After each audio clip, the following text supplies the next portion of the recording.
नमस्कार, आप देख रहे हैं बिहार तक। मैं हूं आपके साथ सुकन्या सिंह। लालू प्रसाद यादव सिंगापुर से किडनी ट्रांसप्लांट के बाद आज इंडिया आ रहे हैं और इस बात की जानकारी उनकी बेटी जिन्होंने उनको किडनी डोनेट की है यानी कि रोहिणी आचार्य ने अपने ट्विटर अकाउंट के जरिए दी है।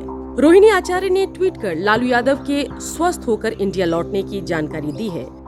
रोहिणी ने लिखा है, आप सबसे एक जरूरी बात कहनी है। ये जरूरी बात हम सबों के नेता आदरणीय लालू जी के स्वास्थ्य को लेकर है। 11 फरवरी को पापा सिंगापुर से भारत आ रहे हैं।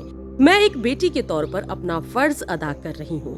पापा को स्वस्थ कर आप सबों के बीच भेज रही हूँ। अब आप लोग पापा का ख्याल रखिएगा। पापा को स्वस्थ रखना अब आप सबकी जिम्मेदारी होनी चाहिए। लालू यादव सिंगापुर से आज रात दिल्ली के लिए रवाना होंगे। देर रात तक वे दिल्ली पहुंच जाएंगे। इतना ही नहीं, रोहिणी आचार्य ने एक के बाद एक कई ट्वीट लालू प्रसाद यादव को लेकर किए और कुल मिलाकर अगर हम देखें तो ताजा जानकारी मिलने तक रोहिणी आचार्य ने लालू पर 5 ट्वीट किए। तो कुल मिलाकर बात साफ है, मामला साफ है कि लालू प्रसाद यादव जो हैं वो इंडिया आ रहे हैं। पहले वो दिल्ली आएंगे और संभावना ये भी बनती है कि अगर उनका स्वास्थ्य अलाउ करे तो वो पटना में भी दिखाई दे सकते हैं। यानी आगे चलकर सियासी तौर पर भी लालू प्रसाद यादव सक्रिय भूमिका में नजर आ सकते हैं।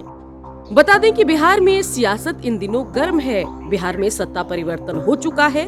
नीतीश और तेजस्वी मिलकर बिहार की सरकार चला रहे हैं। ऐसे में संभावना पूरी है कि लालू जैसे ही बिहार की सियासत में आएंगे उसके बाद बिहार की में सियासी घटनाक्रम तेजी से बनते बिगड़ते दिखाई दे सकते हैं, क्योंकि लालू प्रसाद यादव की पूरी कोशिश होगी कि कैसे भी करके तेजस्वी यादव को बिहार का सीएम बना दिया जाए। नीतीश कुमार जो 2025 के विधानसभा चुनाव से पहले तेजस्वी के सीएम बनने में अड़ंगा लगाए हुए हैं, उस पर भी लालू प्रसाद यादव जो हैं मीडिएशन कर सकते हैं। बता दें कि लालू प्रसाद यादव नीतीश कुमार को कांग्रेस से बात करवाकर विपक्षी एकता को मजबूत करने के लिए देश की सियासत करने की सलाह देते आगे चलकर दिखाई दे सकते हैं और तेजस्वी बिहार में सीएम की जिम्मेदारी निभाते भी दिखाई दे सकते हैं।